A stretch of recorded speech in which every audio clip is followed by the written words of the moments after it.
Thanks for tuning in to the Mission Matters podcast, where we feature successful, mission-driven leaders committed to creating a positive change in the world. Our mission with this channel is to inspire other leaders by providing industry insights, new ideas, and inspiring stories from the pros. All right. Hello, Paul Feith here, host of this show where I talk to leaders heading up mission-focused organizations, leading from the heart, making a difference in our community, and inspiring others, especially me sometimes. This episode is sponsored by Paul Gregory Media, a certified B Corp and digital marketing agency. To find out more about what Paul Gregory Media does or what a B Corp is, not many people do, visit paulgregorymedia.com. Very excited about this particular episode. I have, some would say, a legend. She's very well known in some communities in the Midwest, maybe all of them. I don't know. She is the venerable Nicki Anderson. She has a career spanning 25 plus years at the forefront of the business world. She is a seasoned strategist and a visionary leader dedicated to driving success through innovative approaches and dynamic leadership. And you'll have to forgive me, Nicki. I didn't want to leave any of those adjectives out because anybody who knows you knows that visionary and strategist and innovative and dynamic are part of your DNA. So welcome to the show. Thank you so much for that kind introduction. It's wonderful to be with you, and I look forward to our conversation. Yeah, me too. There might be one or two people listening to this podcast that don't know you. And for those, maybe just explain your journey for the last 25 years and where it's led you to. Sure. I was an entrepreneur. I started my own business in 1993. It was a health and wellness business.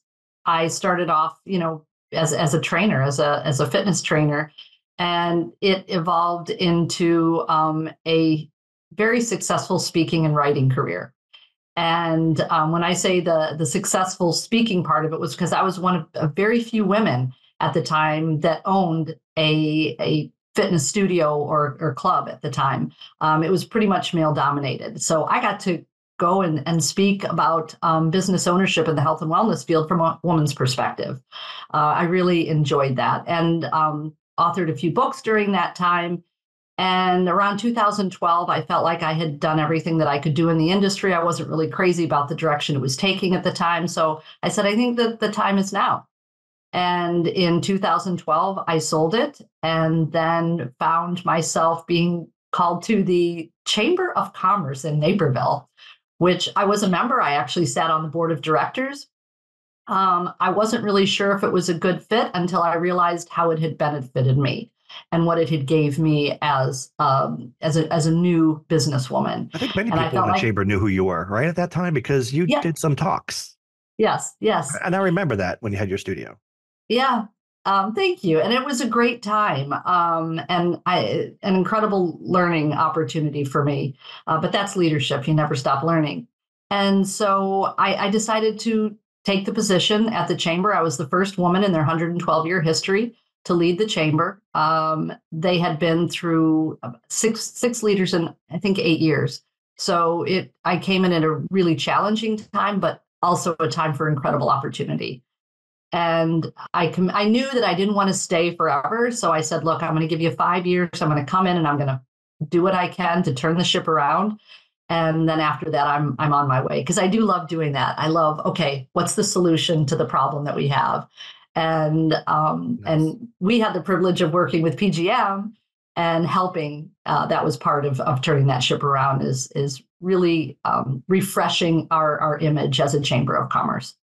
And I stayed there 5.5 years, and I was recruited by Benedictine University, who I had this incredible opportunity that I am forever grateful for, to build a leadership program for undergraduate women. 3 months after I started, COVID hit, and I had never worked in the world of academia before. So I just was at home working, and it was like building a business again. So I was in my element, uninterrupted. And was able to create the Successful Leads program for undergraduate women. So that's my story. Wow. Now, I was going to save this question for maybe the end of the show, but I think that was a good time to bring it up, because we're talking about the Chamber of Commerce. We're talking about Benedictine and some of your other, even your own business, right? Right. We were talking about challenges earlier. some Mm. challenges. And because this show is also through a leadership lens, I was wondering if you could share some of those challenges in your journey and what that was like. Well, I'll do one from each if that's Okay. okay, Yeah. just because they're all very different perspectives. So I think from my entrepreneurial journey, I had never done anything like that before. So truly, every day was something new. I had never managed people before. I think the closest thing was I was a mother of 4 children, so chaos was part of my norm. Um, so that was a challenge. How do you bring on and lead people?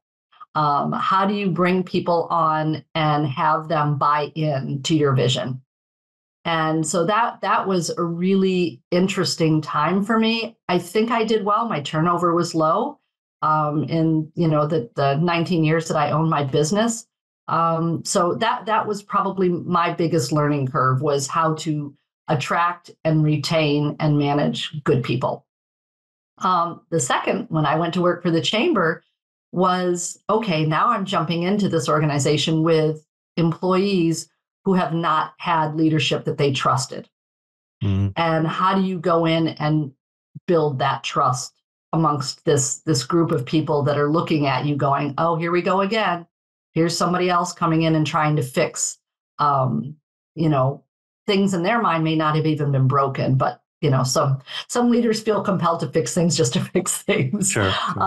So my strategy was really going in there and first acknowledging what they had been through, and then listening to every single one of them, and then bringing them into the conversation on how they see us moving forward in a meaningful way that can not only positively impact the team, but then it then overflows into our membership. And so I think that we did a really good job of that. I'm very proud of what I left.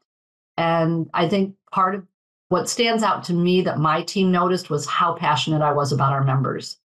That Mm. the members, I mean, and it wasn't because they were paying, it was because I got them. They were in my shoes. 85% of our members were small business owners. I got them.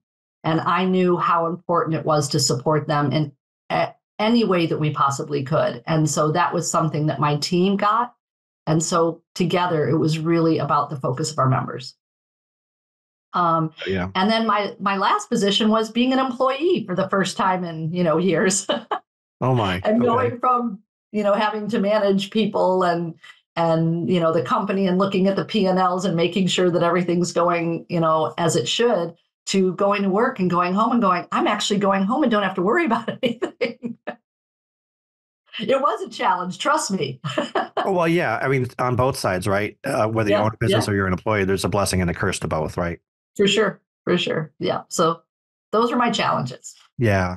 Yeah. Those are obviously small business, always a challenge, hiring and retaining staff with the chamber, walking into a situation where staff may not be a good fit, or they've just had a bad experience that you have to rebuild trust. And then I happen to have firsthand experience of what it is like to go to an employee, which I did for a few years too. And it's about all I could take. So, Yeah, yeah. Someone said to me, I don't think you're meant to work for other people. yeah. I'm meant to work with other people. Hmm. So, Yeah. Yeah. I hear that. Well, it sounds like you've done it all, really. But I see a text above your head that talks about a new company, and I'd love to delve into that. What is going on in your life now?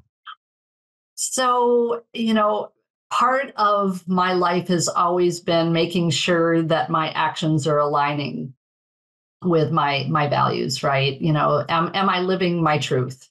And so I've always kind of kept that in the back of my mind. And so when I left Benedictine back in August, I just felt like there was something else that I needed to do. Kind of my last hurrah, if you will. And I kept trying to force it. And finally, when I said, you know what, whatever I'm meant to do next, I want it to have meaning. I want it to have purpose, and I want it to feel right and to resonate with me in such a deep way that I can't not do it. And so I was called, if you will, to look at something called love-led leadership. And I it came to me with a poster that I have above my desk that says love. And one day it just was like a brick the side of my head going, hey, it's about love, Goofy, you know? And I was like, what? Well, I started doing some research on love-led leadership, and holy cow, it's real. It's out there.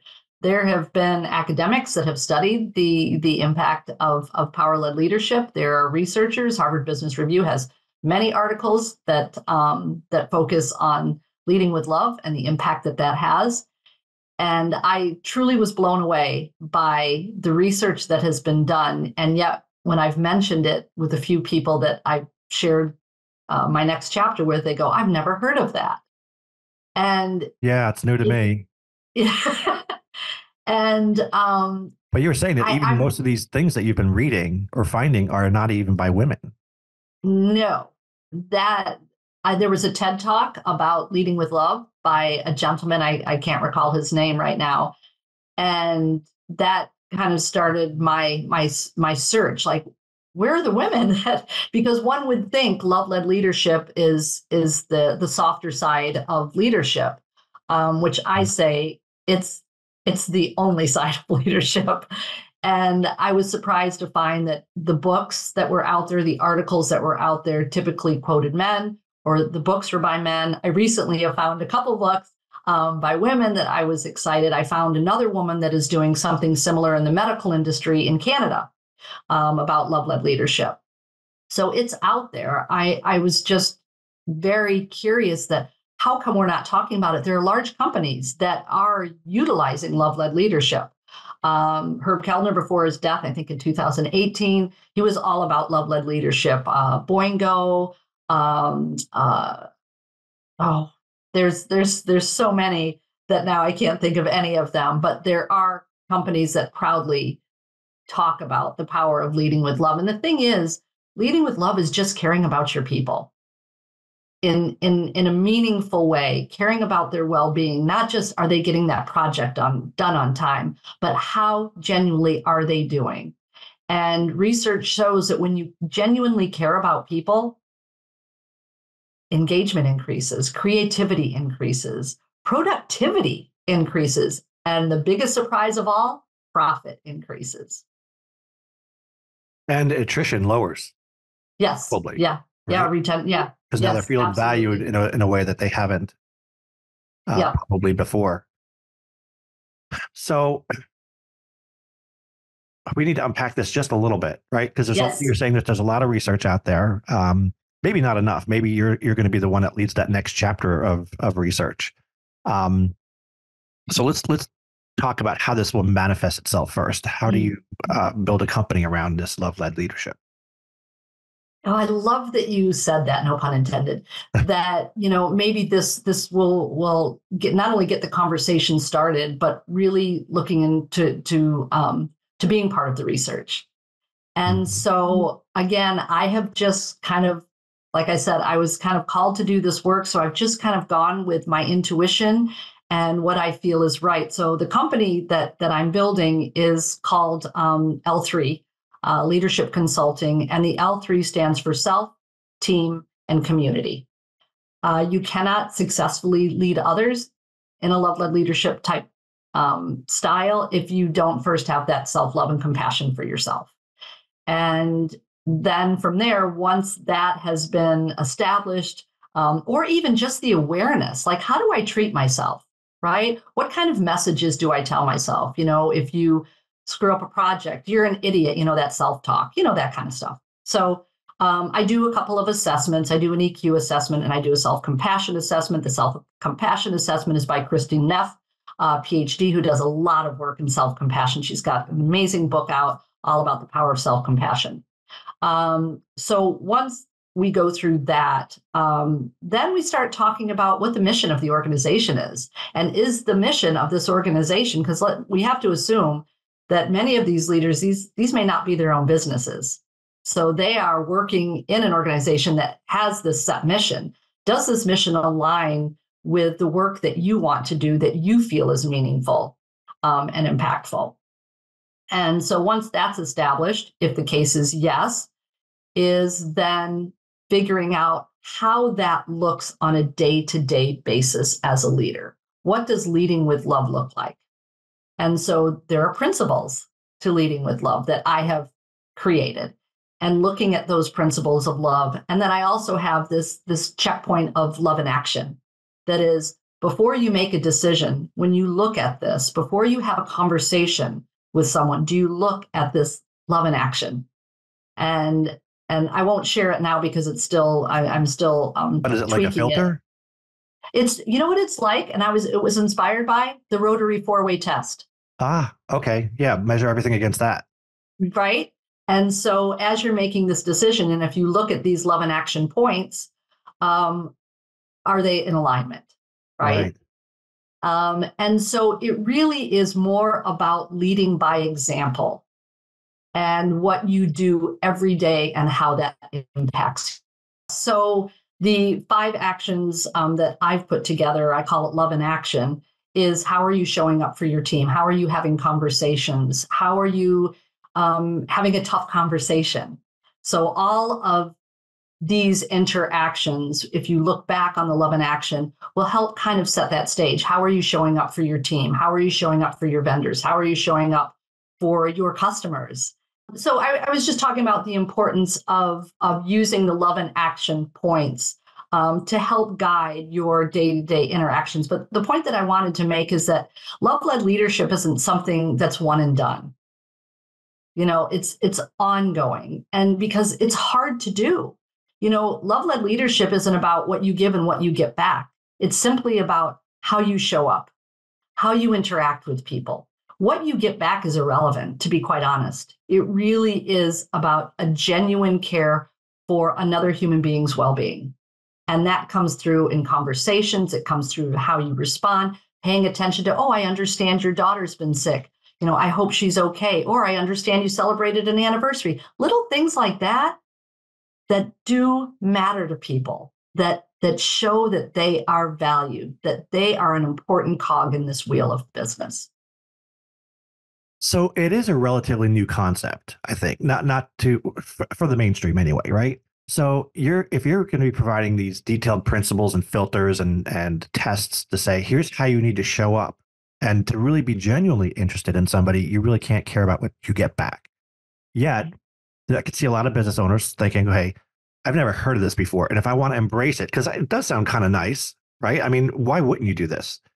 You are going to get back something, right? It's one of those things where you're not looking for anything back, but you are going to get better profits. You are going to get lower attrition. You are going to get better engagement, and so on and so forth, For sure. Well, it's sort of what the idea of volunteering, right? It's like the idea is that you are giving to your community, but it's a win-win. Whenever I volunteer, I always feel so good. Yeah. Like it just feels right. And here's the interesting thing. For many people, they probably lead with a lot of the principles of love-led leadership. It just doesn't have like this name. And right. and I think that helping to identify specifically how love-led leadership shows up will help people gain a better understanding of the long-term impact, both personally, to your point, mm-hmm. And professionally with your team. And I can't say this enough, the research is just so meaningful. And you know what, Paul, it really comes down to genuinely caring about other people, but how the conversations are had and what that looks like on a day-to-day basis is really where love-led leadership, because it's not a one and done. It is a constant care for the people that you're in charge of. Sure. And because you're adding empathy and genuine care for another individual, another human being, this person could be your staff or subcontractor, partner. That doesn't mean necessarily, correct me if I'm wrong, doesn't mean that you're letting go of accountability or processes, correct? Can you speak to that a little bit? I'm so glad you brought that up, because that is such an important part of love-led leadership, is holding people accountable in a compassionate, meaningful way. So if there is an issue with an employee, it's sitting down with them and say, tell me what's going on. Genuinely caring about, look, I know that this is not how you normally operate. So let's talk about what's going on. Because what's going to happen when you hold people accountable is it builds that trust too. If I care about someone enough to have a conversation, a hard conversation with them, that's going to help build trust. It may also be a conversation where we both realize perhaps this isn't a good fit for you. I want you to find where you fit and you feel like it works. Just because I'm a love-led leader doesn't mean everybody's going to be sunshine, lollipops, and rainbows, right? There may be some people where it just isn't a good fit, and that's perfectly okay. But I owe it to that team because part of the principles that I've put together is respect. I respect you enough to have this conversation and to say, look, I'm talk to me about what's up. Why are we having this challenge with this particular project? Help me understand. And that can go a really, really long way. And another part of love-led leadership is meaningful, engaged listening. Listening with the intent to learn, not just waiting for the next thing that I need to say because I'm the boss. Well, yes, that's an age-old problem, right? We need more leaders that listen, who don't. We talked about this before, so I know how to ask this question. I think Okay. there's servant-led leadership versus love-led leadership. Could you explain the differences between those two? Yeah, servant-led leadership, although there are many parallels to servant, the idea of love-led leadership is a genuine care and interest in another human being's well-being. Servant leadership is more of like action. So, how you're doing. So servant-led is really how you're doing something. Where I feel like love-led leadership is more like why you're doing it. And the feeling behind it. And I want to point something out because one of the researchers noted that, do I have to love everybody to lead with love? Because, some people may have had a different experience growing up and don't have that ability to love, right? But I think people sometimes confuse love with romantic love, which Sure. this is clearly not. This is really going back to, I think you and I talked about this a little bit more, is agape love, which there Yes. are 4 definitions of love. And one of them is the agape love, which is definitely more appropriate for the work environment, which is basically like this brotherhood, right? A profound concern for the well-being of another without any desire to control them or to control the outcome or what you get back. And so that really is the power of love, where servant leadership is what you are doing for your team. I am showing up with a genuine interest in them, and love-led leadership is more of this feeling of and care for others consistently, regardless of who they are or where they are or why they are. So that's why it's not only starts with yourself, but then every team member, every vendor, every customer, if you volunteer in the community, everybody you come in contact with, this takes time to develop that true love, if I can say that without sounding romantic, that it really is a genuine interest in your brothers and your sisters. And that's it, right? In its simplest form, a genuine interest in another human being without Yeah, any expectation of anything in return. exactly. That's it in a nutshell. Yeah. Now you just have to go and finish the documentation for all of that. So, which actually, by the time this airs, it will be probably done. I'm guessing. Yeah, Right? This is yeah. airing in May, and I wish you just nothing but luck and success in this. I know you will be because you have in everything that you've ever done and touched. And it maybe takes just somebody with your background to do something like this and take it to the next generation and the next level. Yeah, that's the hope because it's kind of complicated, but it really isn't. And I think one of my gifts is being able to take a lot of really complex information and to simplify and distill it down into terms that are easy to digest. And so that is my hope. And especially this next generation of people that we have working for us, they're hungry for this. Like this is important to them, because part of love-led leadership is also getting out into your community and giving back. That is really important to these next generations. Well, I know it really speaks to our organization, so we may be having a conversation sometime in May about this as well, because we love being out in the community. We love having sort of a family atmosphere, which I think there's some aspects of that in there. Yeah. But leaders love instruction, right? They love it broken down in simpler forms. What do I need to do? And if I'm going to talk to somebody, how do I measure that against? They just need that kind of information. So I'm glad you're going to be the person that breaks that down for us. Thank you so much. Thank you so much. Thank you so much for being on the show. Any parting thoughts for our listeners out there? I just appreciate the opportunity to have this conversation and to share what's possible and how we can disrupt leadership as we know it today. And with that disruption, make a profound, meaningful, lasting difference. Well said. And I think I've learned more than I've learned in just about the last 10, 20 years of my life here, because it's just a new topic. And so I'm glad to always be learning. And this is something I'm glad you were able to bring to this show. So thanks for being here, Nicki. I had a great time talking to you about this.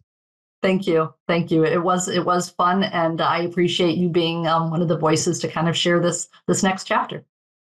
Awesome. Well, till next time, everyone. Thanks for listening to the Mission Matters podcast. We'll see you again next time, and be sure to click subscribe to get future episodes.